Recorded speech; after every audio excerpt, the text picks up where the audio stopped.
हो का? पण नेक्स्ट सुनावणी स्टेटस को दिलाय का? पॉझिटिव्ह वाटतंय पालकमंत्री अनिल तटकरे यांची त्यांची भेट कोणाची?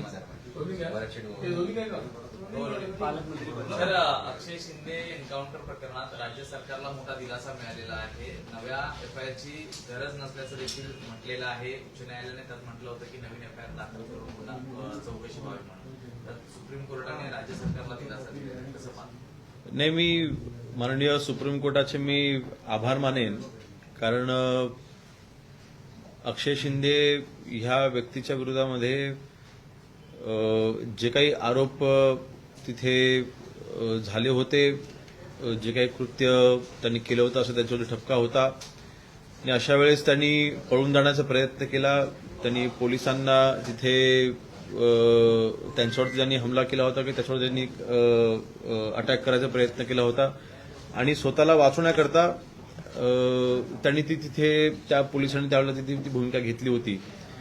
आणि अशा वेळेस आपल्या पोलिसांवरती अर्थातच अन्याय होऊ नये हा नेहमीच प्रयत्न राहिलेला आहे आणि अशा वेळेस पोलिसांनी ही जी धडक कारवाई त्यावेळेस केली होती, तर अशा वेळेला पोलिसांचं मनोबल कधी कधी खच्चीकरण होतं. परंतु माननीय सुप्रीम कोर्टाचे मी पुन्हा एकदा आभार मानतो की त्यांनी ह्या सगळ्या बाबतीमध्ये सगळ्या बाजू तपासून त्यांनी योग्य निर्णय दिलेला आहे. भारत पाकिस्तान तणावाची परिस्थिती बघायला मिळत आहे. त्यानंतर पंतप्रधान नरेंद्र मोदी यांनी सगळ्यांना आदेश दिलेले आहेत, राज्यांना आदेश दिलेले आहेत की इलिगली पाकिस्तानी नागरिक कुठे राहत असेल तर त्यांना ताबडतोब निघून जाण्यासंदर्भात 27 तारीख दिली होती. तर साधारणपणे महाराष्ट्रात ही कारवाई कशा पद्धतीनं सुरू आहे? कारण हे सगळी घटना व्हायच्या आधीपासूनच बांगलादेशींसंदर्भात महाराष्ट्रानं पावलं उचलायला सुरुवात केली होती. नाही बघा, बांगलादेशांच्या बाबतीमध्ये माननीय मुख्यमंत्री महोदयांनी देखील महाराष्ट्र सरकारची भूमिका ही स्पष्ट केलेली होती आणि जे काही अनधिकृतरित्या बांगलादेशी आपल्या महाराष्ट्रामध्ये काही अनेक वर्षापासूनचे राहत आहेत, काही अजूनही यायचा प्रयत्न करत आहेत किंवा रिसेंटली जे काही आलेले आहेत, ते ह्या सगळ्यांना जी काही आपली स्थानिक जी मंडळी त्याला पाठीशी घालते, विशेषतः याच्यामध्ये आपण लक्षात घेतलं पाहिजे की बांगलादेशी हे काही डायरेक्ट बांगलादेशवरनं महाराष्ट्रामध्ये येत नाहीयेत. ते तिथे पश्चिम बंगालला उतरत आहेत, तिथे ते आतमध्ये शिरून येतात, लपून येत आहेत आणि मग हळूहळू 1-2 वर्षांमध्ये ते महाराष्ट्रापर्यंत पोहोचतात. ह्या दरम्यान त्यांचे जे काही डॉक्युमेंट्स वगैरे जे बनत आहेत, अशा एजंट्सवरती देखील आपण कारवाई केलेल्या आहेत.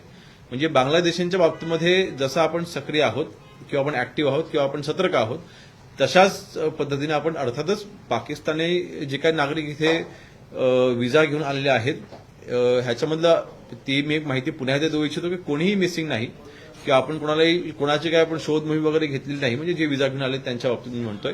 आणि म्हणून बांगलादेशींची परिस्थिती ही वेगळी आहे आणि पाकिस्तानीच्या बाबतीमध्ये परिस्थिती वेगळी आहे. त्यामुळे दोन्ही गोष्टी आपण क्लब करू नये, परंतु जशी आपण कडक कारवाई बांगलादेशांच्या बाबतीमध्ये केलेली होती, ते इलिगली आले होते म्हणून आपण ती केली, आजही ती कारवाई जारी आहे, चालू आहे.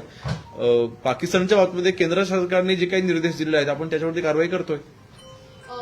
पाकिस्तानी नागरिक जे अनेक वर्षांपासून या ठिकाणी तिथे राहतात किंवा जे हिंदू म्हणून पाकिस्तानी जे नागरिक आहेत ते या ठिकाणी राहत आहेत, तर त्यांच्या संदर्भात काही वेगळा न्याय अपेक्षित आहे का? कारण हिंदू असलेले अनेक पाकिस्तानी जे आहेत ते मुंबई महाराष्ट्रामध्ये देखील राहतात. नाही बघा, हा विषय काय पूर्ण देशाचा आहे, फक्त महाराष्ट्रापुरता हा विषय नाहीये. जे काही पाकिस्तानांच्या बाबतीमध्ये माननीय पंतप्रधान महोदयांनी आणि माननीय अमित शाह साहेबांनी जो निर्णय घेतलेला आहे, म्हणजे आपल्या सरकार म्हणून जो निर्णय घेतलेला आहे की शॉर्ट टर्म व्हिसावरती जे पाकिस्तानी आलेले आहेत त्यांना भारत सोडून जायचंच आहे, त्यांना कुठले एक्झम्पशन दिलेलं नाही. जे लॉंग टर्म वरती आहे त्यांना एक्झम्पशन दिलेलं आहे.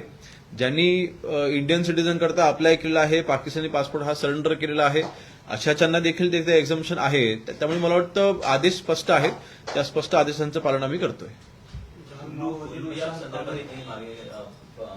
बोलताना विचार केलं होतं की कारवाई अपेक्षित आहे किंवा कारवाई होणार कुठल्या संदर्भात? उल्लू याप किंवा एजाज खान ताब्यात देण्यात आले का, ही काही माहिती आहे?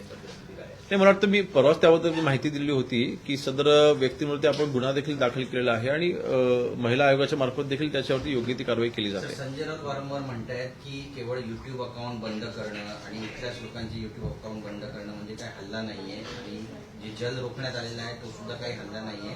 13 दिवस होऊन गेले, अद्याप सरकारनं कुठलंही चोख उत्तर दिलं नाही. मला वाटतं कुठल्याही अशा बाबतीमध्ये शेवटी हा आंतरराष्ट्रीय विषय आहे आणि अशा वेळेला तडकाफडकी कधी कारवाई होत नसते आणि म्हणून मला वाटतं आणि हा विषय कदाचित संजय राऊत साहेबांच्या कल्पनेच्या आणि डोक्याच्या पलीकडे असल्यामुळे तर वायफळ चर्चा पहिल्या दिवसापासून करतायत. मी पाहतोय की हा अतिरेकी हल्ला भारतावरती झाल्यापासून त्या पहिल्या क्षणापासून संजय राऊत साहेब हे ह्या गोष्टीचं फक्त आणि फक्त राजकारण करतायत, जे दुर्दैवी आहे.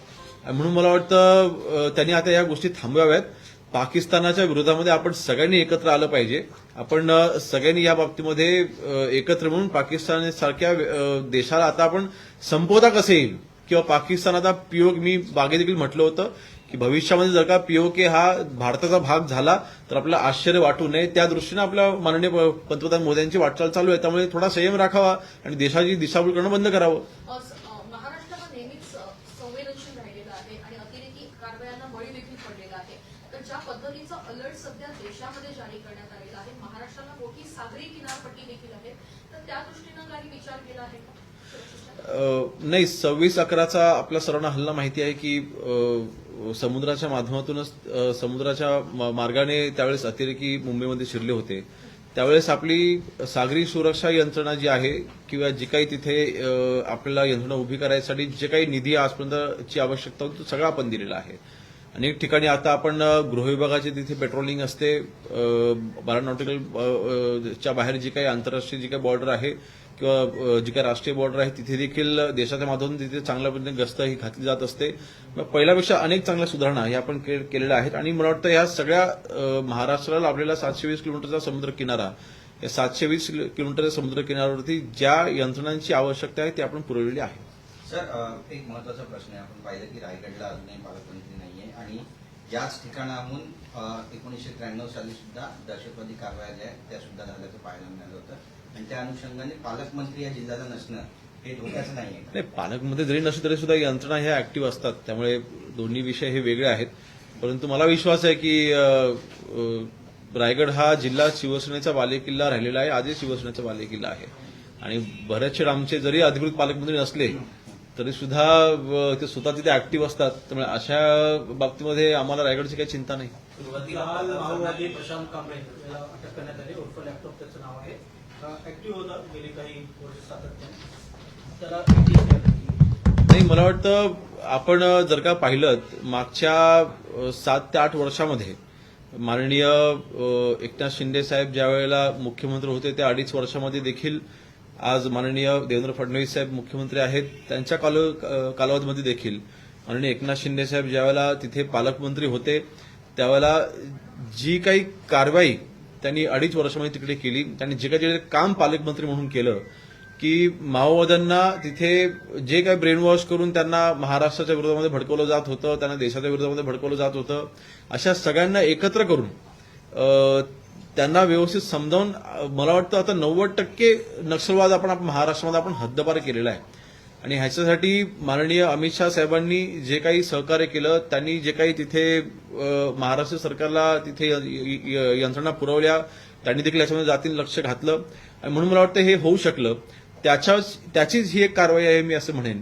म्हणून अशा व्यक्ती महाराष्ट्रामधून जेव्हा नक्षलवाद संपवायच्या दृष्टीने आपण पावलं उचलत आहोत त्या दृष्टीने आजचं पाऊल हे महत्वाचं आहे. माओवाद्यांकडे जे इंटेलेक्ट म्हणजे बौद्धिकदृष्ट्या अतिशय सक्षम असलेले काही प्राध्यापक असेल किंवा विचारवंत असेल, हे सोप्या पद्धतीने ऍक्टिव्ह असल्याचं समोर येतं. असे अनेक स्लीपर्स जे आहेत ते ऍक्टिव्ह आहेत पुणे परिसरात. नाही, मला वाटतं आता जर का आपण पाहिलं मागचा जर का आलेख आपण पाहिला मागच्या 3-4 वर्षामध्ये नक्षलवाद्यांच्याकडनं होणारे हमले देखील आता त्या भागामध्ये कमी झालेले आहेत. तर कारणच एक आहे की तिथे आपल्या गृह विभागाने केलेली कारवाई, माननीय मुख्यमंत्री महोदय उपमुख्यमंत्री महोदयांनी तिथे दाखवलेली सतर्कता आणि माओवादी जे गावागावात जाऊन लोकांना देशाच्या विरोधात भडकवत होते त्यांना सरकारने पुढाकार घेऊन आता आपल्याकडे आपल्या बाजूने वळवलेला आहे आणि म्हणून मला वाटतं हा आमूलाग्र बदल हा त्या नक्षलवादी भागामध्ये आपल्याला पाहायला मिळतोय. किंबहुना मला वाटतं कदाचित देशामधली सर्वात मोठे स्टीलचे प्लांट आता त्या भागामध्ये उभे राहत आहेत, रोजगार उभा राहतोय.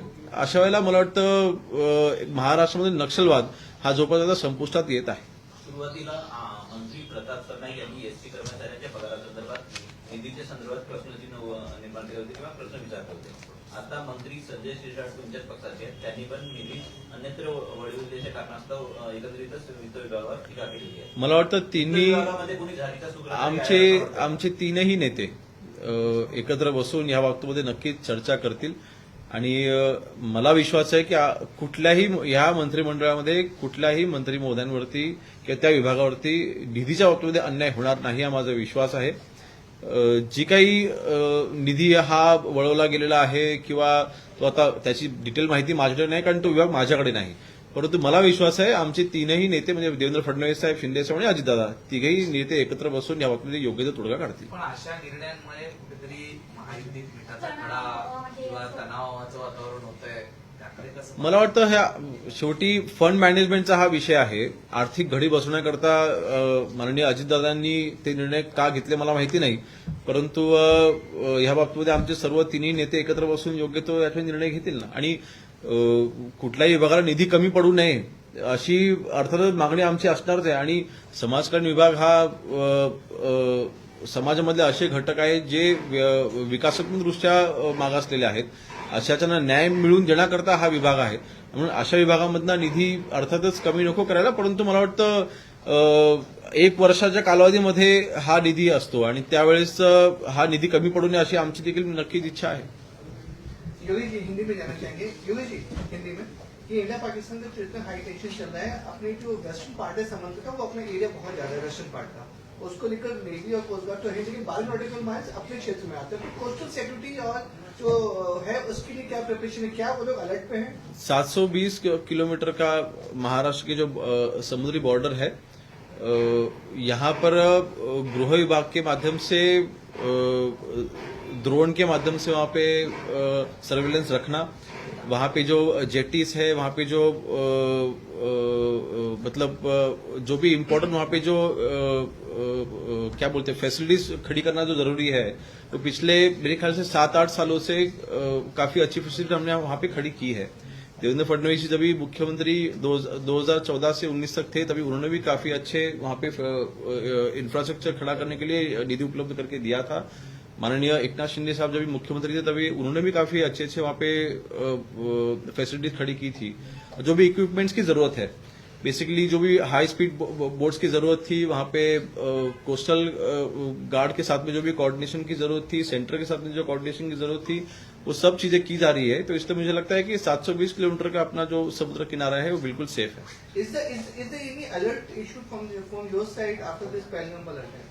No, see, so when the attack happened, obviously all the departments have gone active, but through the intelligence we are always active. It is not like only when such situations happens and we try and curb the situation. But overall, as a police department, we are working under Honorable CM Devendra Fadnavis ji, and Home Department is our intelligence, our department ATS हो या फिर IB हो, we all are very alert. Sir, Maharashtra से अब तक कितने पाकिस्तानी नागरिकों को वापस भेजा जा चुका है? उनको 27 तारीख की डेडलाइन दी गई थी. नहीं, ये आंकड़े CMO से आपको डिक्लेयर किए जाएंगे. इस बारे में मैं कुछ नहीं बताना चाहूंगा, लेकिन देखिए एक बात समझिए, केंद्र सरकार ने जो भी निर्देश दिए हैं उस बारे में कहीं पर भी कॉम्प्रोमाइज होगा ही नहीं. जो भी शॉर्ट टर्म वीजास पे आए तो उन सबको भारत छोड़ना पड़ेगा. सर, संजय राउत ने कहा है फिर एक बार सरकार पर हमला किया कि 2 हफ्ते हो गए लेकिन सरकार की तरफ से कोई ठोस कदम नहीं उठाया गया है. देखिए, संजय राउत जी को इंटरनेशनल पॉलिसीज क्या होती है, वॉर क्या होता है, ये शायद उनको पता नहीं है. और वॉर लड़ने के अलग अलग तरीके होते हैं और उसमें स्ट्रेट वॉर करना मतलब आर्मी लेके पाकिस्तान में घुस जाना, ऐसे कभी वॉर नहीं लड़ी जाती. तो मेरे ख्याल से स्ट्रेटेजीज तैयार होती है, उसमें जो भी POK है, ये POK भारत में आना चाहिए. इसलिए जो भी कदम उठाने जरूरी है वो कदम उठा रही है हमारी सरकार. सर, कितने बांग्लादेशी जो है उन्हें आइडेंटिफाई किया गया है फिलहाल महाराष्ट्र में? हाँ जी, कितने बांग्लादेशी जिन्हें आइडेंटिफाई किया गया है महाराष्ट्र में, कहीं पकड़े जा रहे हैं? नहीं, मेरे ख्याल से ये आंकड़ेवारी मैंने पिछले महीने दी थी, लेकिन एक समझिए आज तक की जितनी भी कार्रवाई हुई है बांग्लादेशियों को पकड़ने के बारे में, उसपे सबसे ज्यादा कार्रवाई इस साल हुई है. मार्च तक लगभग मेरे ख्याल से सिर्फ महाराष्ट्र में ही लगभग 350 से 400 बांग्लादेशी हमने पकड़े थे। अभी वो रिसेंट का आंकड़ा मैंने लिया नहीं, लेकिन आज तक की सबसे बड़ी कार्रवाई इस साल महाराष्ट्र में बांग्लादेशी के बारे में हो रही है। Thank you.